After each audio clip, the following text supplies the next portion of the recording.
Okay, so now let's consider the case where there might be multiple asymmetric centers. So for instance, if we look at threonine, we see that there are two asymmetric centers. Each of those carbons has four different things attached to it. Each chiral center, each of those two could be R or S.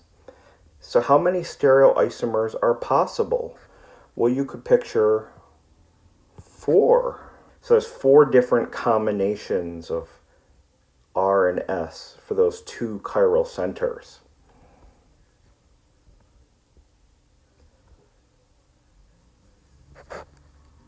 So the maximum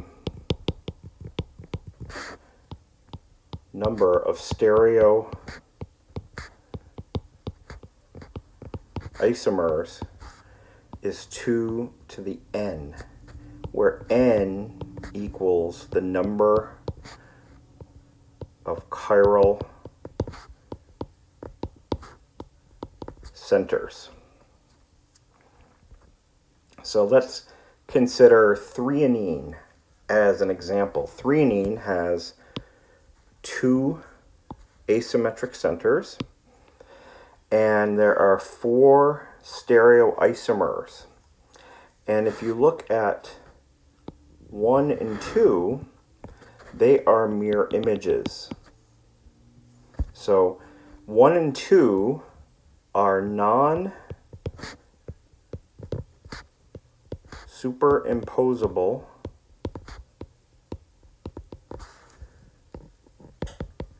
mirror images. And that's the same for 3 and 4. Structure 3 and structure 4, those two structures are mirror images,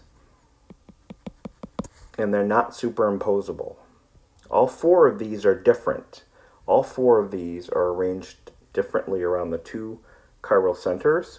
So there are four stereoisomers. 1 and 2 are mirror images of one another that are not the same. So they are enantiomers. The same with 3 and 4.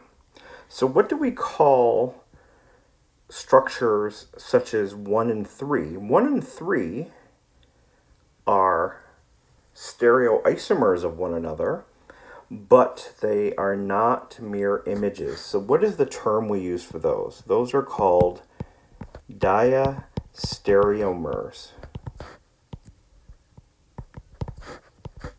Stereoisomers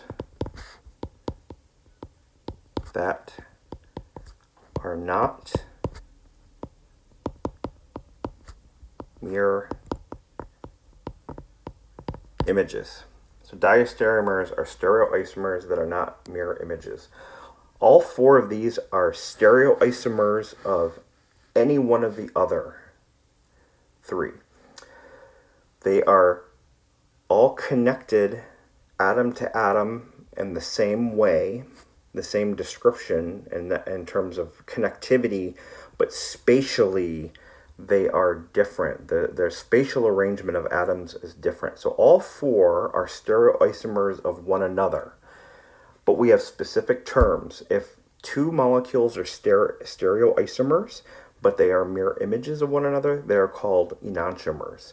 If they are not mirror images of one another, we call them diastereomers. So stereoisomers come in two varieties, enantiomers and diastereomers.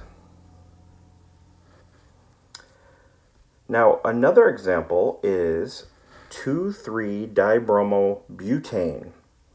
And we have two asymmetric centers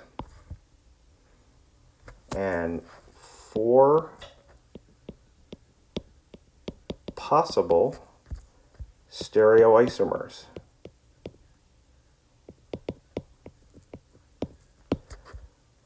But there's only 3.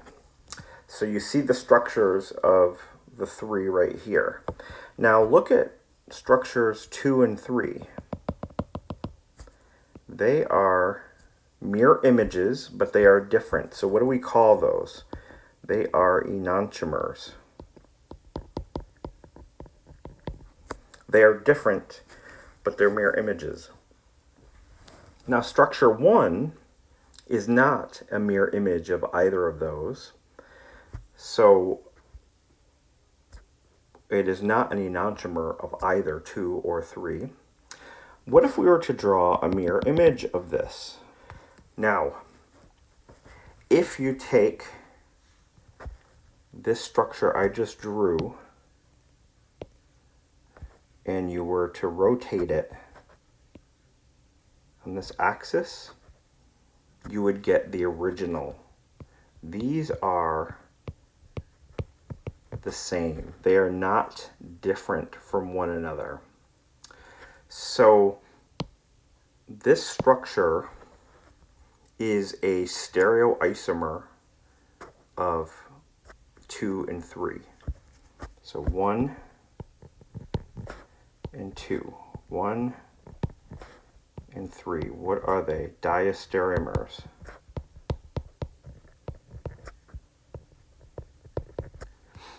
What do we call this structure 1? Structure 1. So a mesostructure is a stereoisomer that has chiral centers but does not have an enantiomer. So there are chiral centers, yet this does not have an enantiomer. When you only have one chiral center, you have a pair of enantiomers.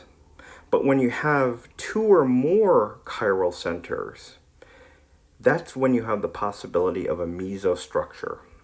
And when you have a mesostructure, you have this internal mirror plane.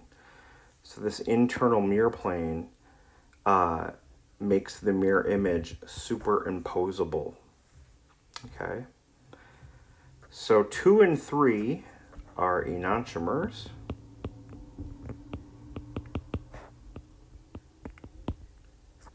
1 and 2 or 1 and 3 are diastereomers. So the thing to keep in mind here is when you have a mesostructure,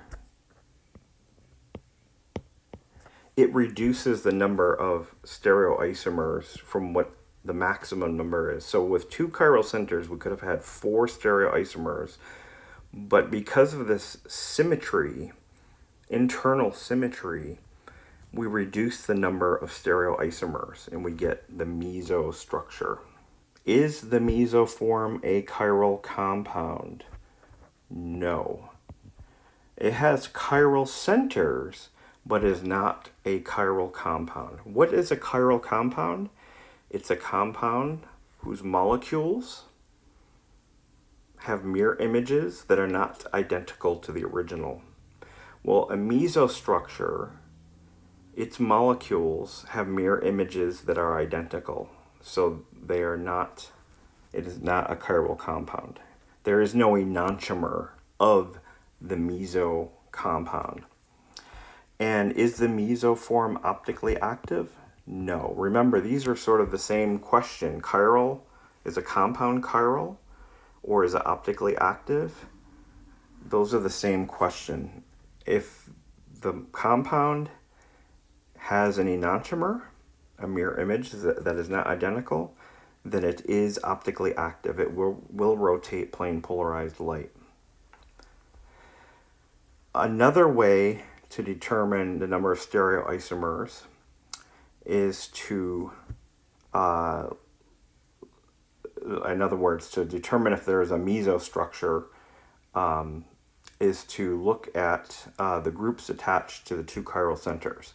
So we saw that with 3-enene, there were 4 stereoisomers, 2 pairs of enantiomers, because not one of these stereoisomers has an internal mirror plane. But with 2,3-dibromobutane, we had a mesostructure because of the internal mirror plane.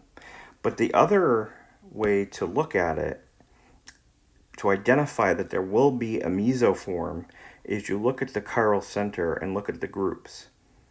This one has a bromine, a hydrogen, a methyl, and then this part of the molecule. And if you look at it from the point of view of the other chiral center, it has the same groups. It has a bromine, a hydrogen, a methyl, and this part of the molecule, a CHBr, CH3. So those, if the two chiral centers have the same four groups, then you will have a mesostructure. So that's another way to identify that a mesostructure will be present.